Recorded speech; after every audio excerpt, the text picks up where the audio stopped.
Welcome back to ZNGP Today. Michele Pirro capped a grueling October by converting two stand-in Grand Prix appearances into a concentrated development mission. Thrust into race duty in Australia and Sepang as Marc Márquez's replacement, Pirro not only collected crucial track mileage, but then stayed on to run post-weekend tests at Jerez. For Ducati, the message was simple: experience matters, and Pirro is still one of the most valuable technical assets in the paddock. Pecco Bagnaia's raw speed has been a constant through an otherwise turbulent 2025. With pole positions in Japan and Malaysia, the Ducati rider has climbed into the top 8 on the all-time MotoGP pole board, a reminder that, whatever else the season has brought, Bagnaia remains one of the era's fastest single-lap riders. Alberto Puig left Sepang upbeat after Joan Mir's podium and signs of progress at Honda, but also pragmatic about the future. On motorsport.com, Puig praised Spain's rider talent, underlined Ducati as the benchmark, and warned that the 2027 market, new regs plus tire supplier, will make rider market decisions messy. He also offered a pointed observation: top riders know what they want. Marquez made a clear choice when he moved to Gresini, and that reality may make it hard for Honda to simply snap up the very best talent in the coming reshuffle. Don't forget to click subscribe button and the bell icon for MotoGP news update.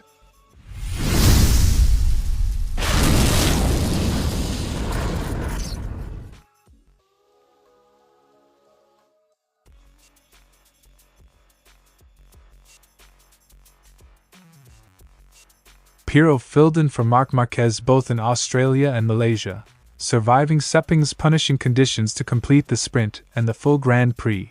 Rare mileage that produced useful telemetry under extreme heat and humidity. That race time isn't just results-driven, it feeds into development cycles that matter for the factory. He said the Malaysian weekend was challenging but positive because they were able to carry out a lot of testing. Wildcard and test riders often collect the small details full-time riders can't. Pirro turned race laps into test sessions, and that data is gold for Bologna engineers. No rest for the veteran. Pirro barely unpacked before heading to Jerez with the Ducati test crew.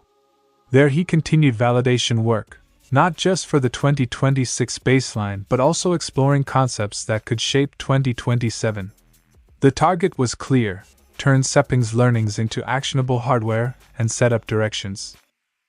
He stressed the importance of carrying momentum from Sepang into Jerez to refine solutions for future seasons. That continuity, race to test, accelerates development and reduces the time between hypothesis and validation. Pirro's input wasn't abstract. The Puglian provided immediate technical feedback that aided Pecco Bagnaia and the wider Ducati team in diagnosing stability and setup anomalies. His ride data and comparative laps helped engineers pinpoint areas for attention. For a rider like Bagnaia, juggling feeling and setup shifts, Pirro's role is both diagnostic and stabilizing, an experienced foil who converts sensation into numbers. Pirro stressed that, despite advancing age and sporadic race outings, his pace across Phillip Island and Sepang improved and the gap to full-time riders narrowed, evidence he still contributes on-track speed as well as technical acumen. "I gave it my all. My pace from Phillip Island to Sepang steadily improved, reducing the gap per lap to the regular top-class riders to just over a second." That's an impressive stat for a test rider, being close enough to race pace to produce data that truly reflects a contender's behavior. Pirro's Jerez work wasn't only about next season. Engineers ran ideas with an eye on the longer game, solutions aimed at the 2027 regulations window. Ducati's development roadmap benefits from a rider who can both race and prototype new concepts in rapid succession. That bridge between immediate fixes and longer-term architecture is exactly why teams keep seasoned test riders in the program. Michele Pirro's October was a reminder that MotoGP development is a 24/7 job, and that experienced test riders remain indispensable. From stepping into the GP heat in Sepang to logging methodical test laps in Jerez, Pirro turned frantic race duty into a coherent development push for Ducati's short and medium-term projects. For the Borgo Panigale squad, his season-end overtime may pay dividends through 2026 and beyond. Have given Bagnaia the boost he needed to move up the historical rankings. The latest results underline how quickly a couple of strong qualifying weekends can reframe a rider's legacy. Qualifying is a different skill to race distance. Bagnaia's repeated ability to extract a one-lap maximum from the GP25 still ranks among the sport's elite.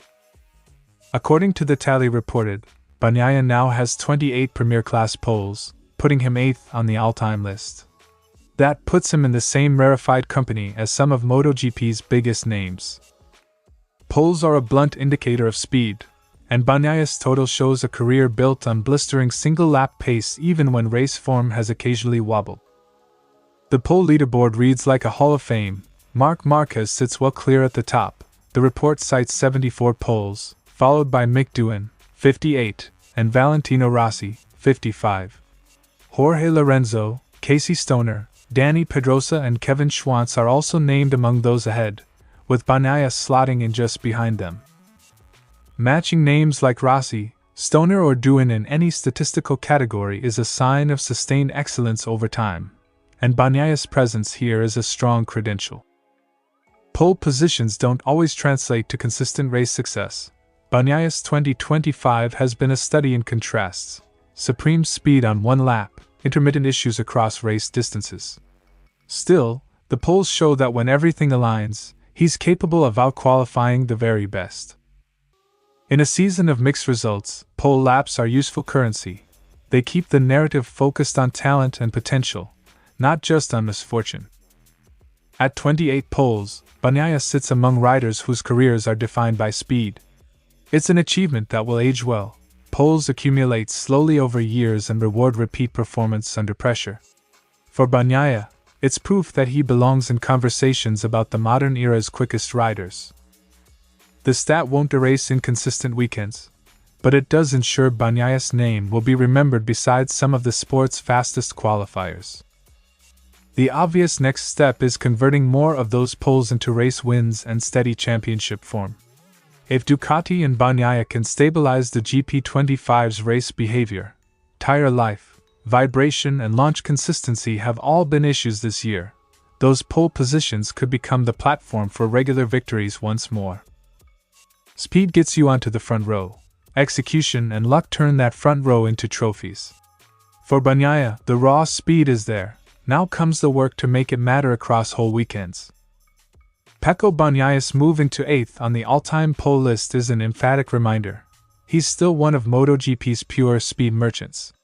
The season story has been mixed, but those single-lap flashes at the front keep the bigger picture clear. When Bagnaia has the feeling, he is still capable of beating anyone, one lap at a time.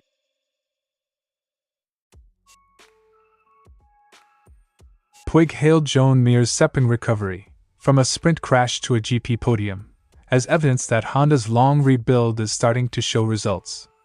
The result gives the squad renewed energy going into the final rounds and validates some of the technical and personnel changes the factory has made. That's the goal, to win again. I feel we had a good race and I'm happy for the riders.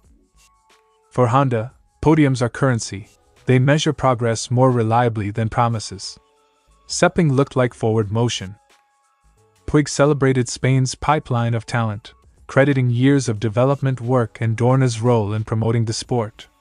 Seeing multiple Spanish riders on the podium confirmed, for him, the country's continued production of world-class competitors. In Spain, a great deal of work has been done developing young talent. It's a pleasure to have 3 riders on the podium. National systems matter. Development infrastructures turn potential into podiums. With new regulations and a new tire supplier arriving, Puig warned the 2027 rider market will be unlike previous windows. He thinks it will be hard for riders to pick a clear, best bike because machines will evolve under different constraints, making recruitment a riskier business. The 2027 market is going to be a bit atypical. It will be very difficult, or almost impossible, for the riders to identify which bike will offer them the best performance. When context and variables shift, rider choices may be guided by short-term guesses rather than long-term certainty. Puig's blunt take: top riders have clear demands, and Marc Márquez showed that when he moved to Gresini he knew exactly what he wanted. That clarity means manufacturers must offer more than name and money.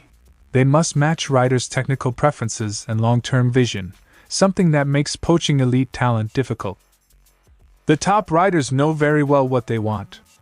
Marc, for example, knew exactly what he wanted when he went to Gresini. Talent acquisition is strategic.